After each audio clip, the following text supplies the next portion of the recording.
Okay, now that you've seen the vehicle fly in acro mode, we need to do all our testing initially in acro mode. It's basically because instabilities between acro mode and auto stabilize mode will add together, and we can really increase the instabilities. So we always want to fly in acro mode first. So the roll rate, it looked like we had some oscillations if you look closely in the video in the roll. So what I'm going to do is decrease the p-value. So I will decrease that to maybe 1.3 because it was I felt like it was pretty high. It was rolling quite a lot. So 1.13, and we'll do the same for pitch because I felt pitch was a little touchy too. And yaw rate. Let's decrease yaw rate to 1.8 or 1.18. Excuse me. The I value is the integral term. That will basically set how likely the vehicle is to stick in that position, in the position that it's in. So if I take my hands off the stick and leave it in that position, the I term will dictate how strongly it stays in that orientation for no input.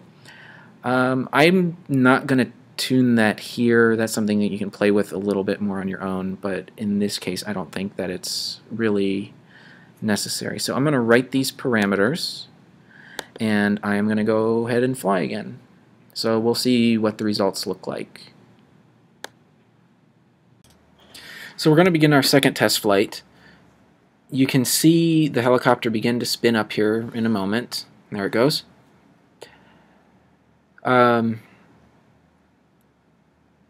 So we're spinning up.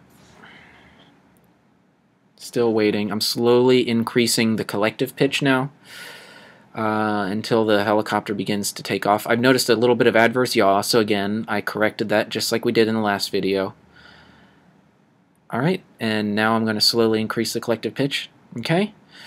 So immediately you just notice that it banked to the left. That's because the trims were a little bit off again, so I adjusted the trim positions a little bit, okay, and found a nice stable position. So now you can see here we are in a fairly stable, even hover. The roll rate is still a little bit high, but that's not necessarily bad. For such a small helicopter, it's quite responsive, so it's just kind of the nature of this helicopter. So I'm sitting and I'm going to fine-tune I'm fine-tuning the trim values a little bit more, and I'm going to do another flight here in a second.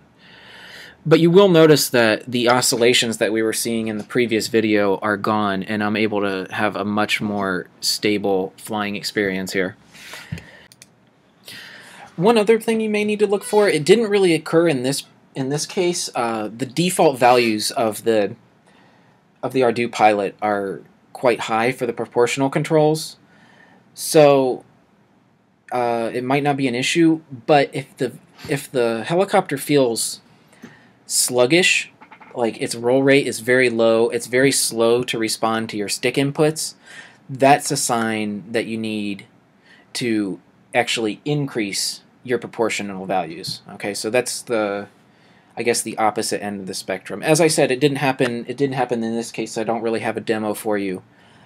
But if you're having very slow responses to your stick inputs, and it's very hard to control, that might be something else you're looking for. So what a lot of people suggest is that you increase your proportional control until you actually begin to see these oscillations, and that's the sign that you've reached the upper bound, and then just dial them back a little bit until you have a nice, stable, and very controllable flight without any oscillations. Alright, well, that's just about it for this video, so good luck, and I will see you in the next video where we cover tuning of the helicopter in auto level mode.